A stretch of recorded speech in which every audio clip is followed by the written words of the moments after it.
Why doesn't League One or Ligue 1 dominate? I'd argue the French probably have the best crop of players in the world. I think every tournament they're going into as the favourites and the most feared. And you could argue England, you could argue Germany, you could argue Spain or whoever. But in my opinion, the French national team are the best and have the best players in the world. But the French league doesn't dominate, so let's dive into it and see why that is. So obviously the narrative of a farmers league gets thrown about at the French league constantly. And I think it's probably somewhat unfair because if we talk about one team that just dominates, if that's the definition of it, well then the Premier League is a farmers league, the Bundesliga is, and the only two big leagues that aren't are probably Spain and Italy. Because Man City have won, 5 out of the last 6 Premier Leagues? So I personally don't think that's fair if you're saying PSG. However, if you're also going at the quality, I think there is good quality in the French league, and I don't think that's fair. However, if you do compare it to its rivals in the Premier League, the German league, the Serie A, and the Spanish league, and now the Dutch league, because in the UEFA standings, the French league has gone down to 6. It used to be 5 in the top 5, and the Eredivisie is now 5th. So it's kind of showing that, is the quality dropping in the French league? I like a lot of the players in there. However, if you're looking at it from just statistics and viewing figures and TV deals, then it is definitely dropping at the moment. And recently it's come out that the French league had to stop negotiations because they were after around €1 billion per season for the TV rights, I believe with DAZN, but they weren't able to get the valuation that they thought the league was worth. And if you compare that to all the other leagues, especially the Premier League, at about €3.1 billion, it's a massive gap, and it shows that the money just isn't coming into these leagues, unfortunately. And we all know that PSG have dominated this league, and they are one of, if not the richest club in the world, probably. However, because the quality of the rest of the teams, that I like a lot of the players, but obviously fans aren't tuning in to watch it as much as other leagues, it's a bit of a worry because it's not going to attract other players over to France. And it's a complete, chicken and egg scenario. What do you have first? Do you spend a lot of money to bring the players in to get the TV rights, or do the TV rights bring the big players in? And I think since the implementation of financial fair play, it's always going to be tougher to do, what Man City did in 2008. And I know someone like Newcastle are doing that now. But we saw Monaco attempt to do it, and it did improve them. They got to a Champions League semi-final, and they brought in players like James Rodriguez, Falcao. But it didn't really work out in the way they wanted to, and if anything, it was actually the crop of young players that they brought through, obviously, like Mbappe, the Sidibe, Bakayoko, all these players. And I think this leads into one of the points that I think is a bit of a negative and a positive, because I think the French are so proud of the young talent that they bring through. And I think they do play a lot of the young talent. I mean, I remember back in the days of the Lyon, which I've done a video on, in the 2000s, they brought through, Hatem Ben Arfa, Karim Benzema, and were playing these lads first team football at 18, 19 years old. And I know loads of clubs do the same, but I don't know, it feels like these French clubs really push their hot prospects out, sooner rather than later. And, we all know Mbappe obviously is a prodigy and just maybe once in a generation, but he's playing at Monaco, from 16 in the first team? And I think this benefits their national team so much because obviously these players have 5 or 6 years first team experience under the belt by the time they're 23. Whereas you might compare that to other countries and it's not the same.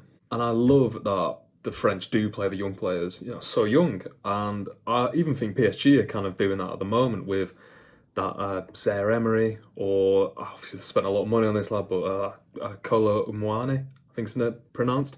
And I think it is great. However, you could argue that that comes at the detriment of the league because, let's take the English league because it's the most popular. It's not just my bias. Let's take the English league. They do play the young players, and don't get me wrong, I think England have a great crop of young players coming through. However, it is not our main strength. The strength of the league, for better or for worse, buying the top players in, basically. It's become the Super League, hasn't it? All the best players go over there. And that has been in the past at the detriment of the English national team. I think it's only coming to prevail now. And I think we should thank Pep for that because he plays a lot of young English players. However, probably in the 2010s, it was probably at its worst because there was so much foreign talent coming over and it was great to watch, fantastic for the league. However, the English national team, I bet all you guys from non-England countries just used to laugh at us because we were terrible. I mean, you're losing to Iceland. But if you look at the French, the league is quite poor because I think it's very French dominated and they don't bring in a lot of outside talent other than a PSG. And I think the quality of the league will go down because of this, but the national team's success will go up. And I think this is shown through transfers. And I think, for argument's sake, we have to take PSG out of this because I think they're a bit of an outlier. They have so much money and they've just dominated so much that if we want to look at it, in the top 20, PSG dominate with 17 of the top transfers, with Monaco having 3, which were 2 James Rodriguez and Falcao when they had that, a lot of money brought in from the Russian billionaire in 2013-14. And then the third one was Ben Yedder for roughly about 40 million euros. However, if you're looking at any other team spending a lot of money, the next was at 26, the 26th highest transfer fee.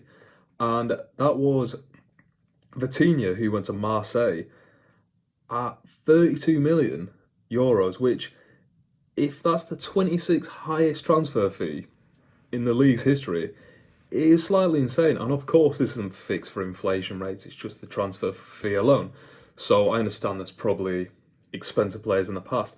However, if you just, off the top of my head, Morgan Gibbs-White, who went to Nottingham Forest, he went for about 38 to 40 million. And Nottingham Forest, until this season, have been flirting with relegation.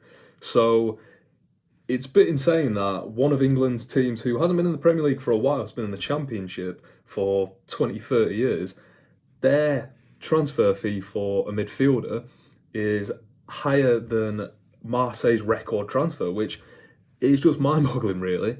But I suppose this is the problem. There's just not the money. And I'm sure you French fans or whoever will come to me going, well, the English league, it's got oligarchs, it's got, states basically funded them like Man City or so, Newcastle.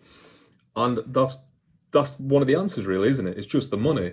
There's not the money there for a lot of the teams. And I think it's unfortunate that someone like Monaco didn't really push on that much. I mean, they've kept it steady, and obviously they had their great year 2016-17 when they got to the Champions League semi-final. But it's unfortunate that it was Monaco because Monaco, I think 30% of the population are millionaires, and they can't really fill the stadium because realistically it's not a working class town. Unfortunately, football for a lot of people is working class, and the millionaires aren't going to want to go spend a whole day there. They want to be on the yachts or the F1 circuit, something like that. So if it was another team that got invested in other than Monaco, then maybe it would have, some more competition. And to lead on to the competition, I know other teams have won during PSG's reign. I know Lille have won and so on. But it would have been great if Lyon, who dominated the 2000s, 7 straight titles, which is just insane, if they were able to just carry on somewhat of that form onto PSG's reign. And I know they did a bit, they came second a couple of times, won a Coupe de France. But, I mean, if you look at the bottom of the league now, which it's just a bit sad to see a big club like that. But it's just a shame that Lyon didn't carry on. However, if you're looking at other leagues, and let's say the Italian league, who made a video on recently, slag them off a bit, but the Italian league does have a kind of revolving door of competition. It has, if the Milan teams are going down, then Napoli rise out of it. When Rome were doing well, Napoli were bad, the 2 Milan sides were dominating, and they've of course got Juventus.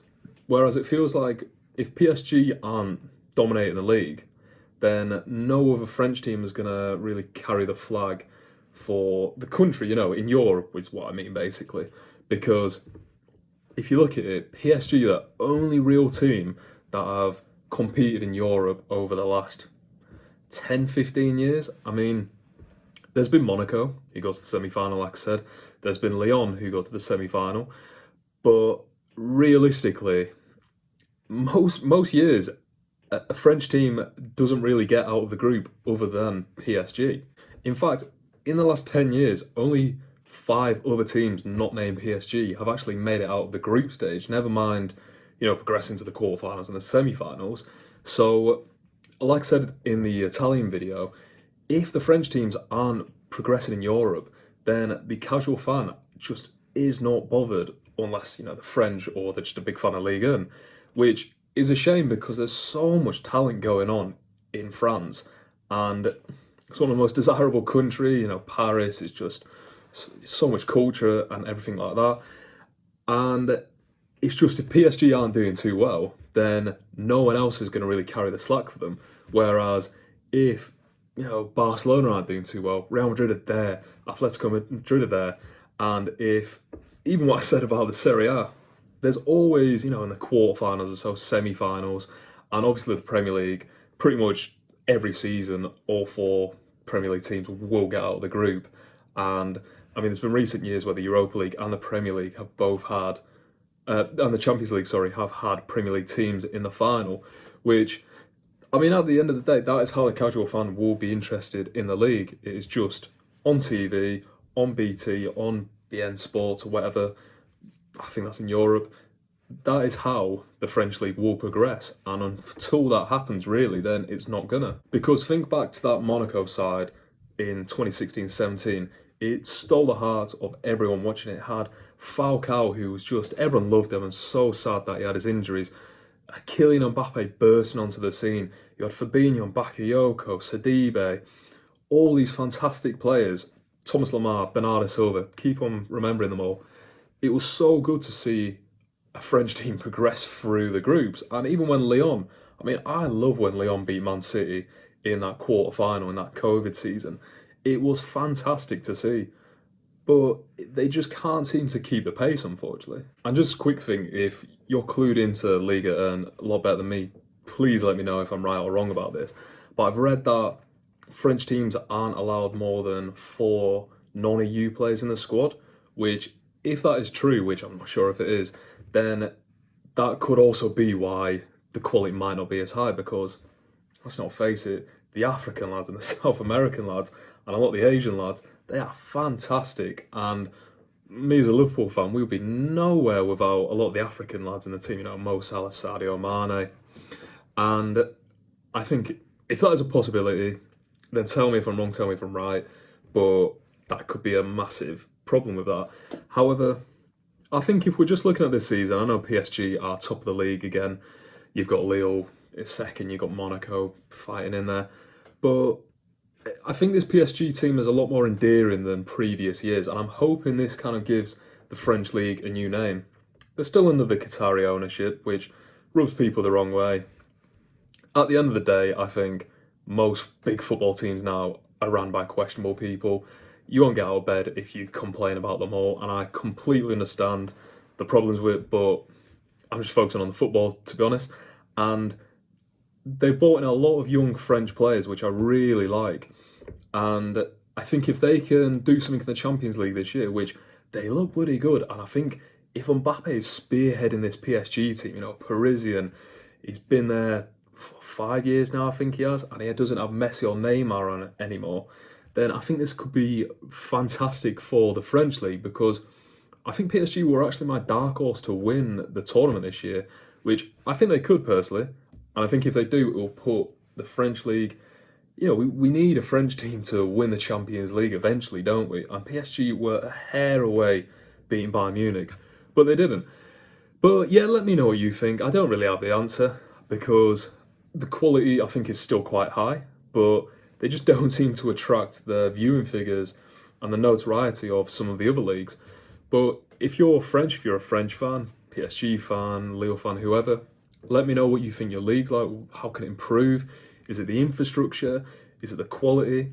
Is it PSG just dominating everything with the amount of money they have and that there's no real competition to them other than a couple of outliers? But yeah, if you could comment on the video, that'd be great. If you could leave a like, that'd be fantastic. And if you're new here, if you could subscribe, that'd be great.